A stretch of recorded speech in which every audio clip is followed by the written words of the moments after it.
So next topic is electric field due to a point charge. Electric field को major कैसे करेंगे, electric field को calculate कैसे करेंगे। इलेक्ट्रिक फील्ड तो है भाई, हमने बता दिया पिछले क्लास में कि जो आपका पॉजिटिव चार्ज होगा या नेगेटिव चार्ज होगा उसकी सराउंडिंग में उसके इलेक्ट्रिक इफेक्ट्स होंगे। अब उन इलेक्ट्रिक इफेक्ट्स को मैं मेजर करना चाहता हूं कि उसने वहां पे कितनी इलेक्ट्रिक फील्ड स्ट्रेंथ है, कितनी इलेक्ट्रिक फील्ड इंटेंसिटी है। उसको मेजर करने का आज का लेक्चर है कि उसको कैसे करेंगे। और आपको मालूम है हम लोग स्टार्ट कैसे करते हैं, हमेशा we always start with point charge. तो पॉइंट चार्ज की कहानी से शुरू करेंगे, फिर आगे हम distribution of charges, continuous charges के बारे में बात करने वाले हैं। जब पॉइंट चार्ज का आ जाएगा फिर उसको मालूम है आपको किस तरह से आगे डील करना है, वो अभी पहले मैं इसको समझाता हूं आपको। Electric field strength at a point often called, मतलब कभी कभी वो स्ट्रेंथ बोलते ही नहीं है, कभी कभी क्या बोलेंगे, electric field at a point. बात एक ही है पूरी बात, लेकिन क्या है, इलेक्ट्रिक फील्ड स्ट्रेंथ या इलेक्ट्रिक फील्ड इंटेंसिटी। लेकिन समटाइम्स वो बोलेंगे electric field at a point. तो कंफ्यूज नहीं होना कि इलेक्ट्रिक फील्ड अलग है और इलेक्ट्रिक फील्ड स्ट्रेंथ अलग है। जब बात की electric field at a point, मतलब ये यहां पे कोई इलेक्ट्रिक फील्ड है, उसकी मैं स्ट्रेंथ मेजर करना चाहता हूं। वो पॉइंट कहां होना चाहिए, इन an electric field. Obviously electric field नहीं होगा तो इलेक्ट्रिक फील्ड स्ट्रेंथ तो जीरो होनी है। फिर इलेक्ट्रिक फील्ड कब होगा, जब चार्ज बॉडीज होंगी। इसलिए electric field strength at a point in an electric field is defined as electrostatic force. वहां पे जितनी इलेक्ट्रोस्टैटिक फोर्स होगी, कौन एक्सपीरियंस करेगा electrostatic force, positive charge. Positive charge जो फोर्स एक्सपीरियंस करेगा, पर यूनिट का मतलब हो गया, पर यूनिट का मतलब दो चीजों से समझा जा सकता है। पर यूनिट का मतलब है जो भी चार्ज लोगे उससे डिवाइड कर दो, जो फोर्स एक्सपीरियंस करेगा जो चार्ज लोगे उससे डिवाइड कर दो। 2 कूलम का पॉजिटिव चार्ज लोगे 2 से डिवाइड कर दो, 5 कूलम का पॉजिटिव चार्ज लोगे 5 से डिवाइड कर दो, क्यू नॉट का लोगे तो क्यू नॉट से डिवाइड करना। और उसको हम क्या बोलते हैं, टेस्ट चार्ज। जिसे डिवाइड करते हैं, जिसके ऊपर फोर्स फाइंड कर रहे हैं, उसको क्या बोलते हैं, टेस्ट चार्ज। क्यों बोलते हैं टेस्ट चार्ज, क्योंकि वो चार्ज हमने क्यों रखा, इलेक्ट्रिक फील्ड स्ट्रेंथ पता लगाने के लिए किसी पर्टिकुलर पॉइंट पे, इसलिए उसका नाम क्या है, टेस्ट चार्ज।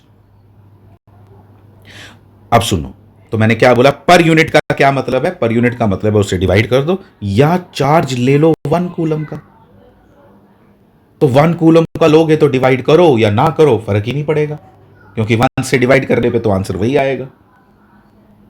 तो इसको ज्यादा कॉम्प्लिकेट नहीं करते, बिल्कुल सिंपल टॉपिक है। आगे चलते हैं, क्या लिखा है मैंने मैथमेटिकली, इलेक्ट्रिक फील्ड वेक्टर डाला है, it is a vector quantity. बस फोर्स की कहानी है, वही फोर्स है जो हम अभी तक बात कर रहे थे, लेकिन सिर्फ ये है कि अब पर यूनिट फोर्स लेनी है, पर यूनिट चार्ज की फोर्स लेनी है। इसलिए अगर फोर्स वेक्टर क्वांटिटी है तो इलेक्ट्रिक फील्ड भी वेक्टर क्वांटिटी है। और मैंने क्या बोला, फोर्स मेजर की डिवाइड किससे करना है, जो टेस्ट चार्ज आपने रखा है उससे डिवाइड कर देना। 2 कूलम का रखा तो 2 कूलम से, 5 कूलम का रखा तो 5 कूलम से। उसके बाद आप देख रहे होगे यहां पे ये लिमिट जैसी चीज लिखी गई है। ये क्यों लिखी गई है, एक बात पहले समझना, ये बस आज ही दिखेगी, इसके बाद कभी नहीं दिखनी। जब डेफिनेशन हम बात कर रहे थे, आगे जाके जितनी भी बार है हम इस लिमिट को लेके बिल्कुल बात नहीं करने वाले, लेकिन सिर्फ एक बात याद रखोगे, ये हमने इसलिए लगाई क्योंकि हम चाहते हैं कि जो हम टेस्ट चार्ज लें वो एग्जिस्टिंग इलेक्ट्रिक फील्ड को डिस्टर्ब ना करे, उसका जीरो इफेक्ट हो, निग्लिजिबल इफेक्ट हो किसके ऊपर, उस एग्जिस्टिंग इलेक्ट्रिक फील्ड के ऊपर जिसकी स्ट्रेंथ मैं मेजर कर रहा हूं।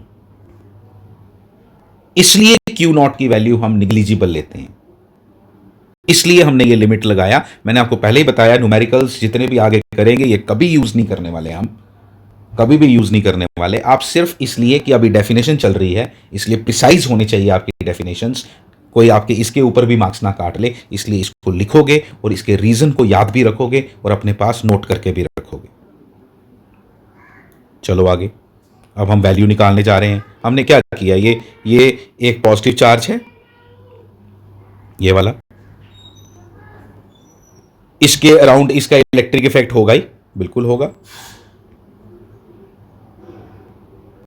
जहां जहां ये अपनी फोर्स एक्सपीरियंस करवा सकता है, उसके मैं इस पॉइंट पे इसका नाम भी रख देता हूं, चलो मैं इसका नाम रख दिया पी। इस पी पॉइंट पे मैं इसकी इलेक्ट्रिक फील्ड स्ट्रेंथ पता लगाना चाहता हूं। वहां पे मैंने क्या रख दिया, टेस्ट चार्ज। क्या रख दिया, टेस्ट चार्ज। वो टेस्ट चार्ज कितनी फोर्स एक्सपीरियंस कर रहा है, एफ ई। तो मैंने उस एफ ई का फॉर्मूला लिख दिया, सिर्फ मैग्नीट्यूड लिखा, इसलिए मैंने वेक्टर वो देखो मिटा भी दिया ऊपर से, ये कोई वेक्टर नहीं है ऊपर, ये सिर्फ मैग्नीट्यूड है। और magnitude of this electric field is equal to क्या आ गया, के क्यू अपॉन क्यू, क्योंकि क्यू नॉट से डिवाइड करना है, ये बताया इधर मैंने। तो अल्टीमेटली ये हमारा फॉर्मूला बन गया, electric field strength at a point is equal to k Q upon r square. Q कौन सा, क्यू ये वाला नहीं, वो जो डिवाइड हो गया।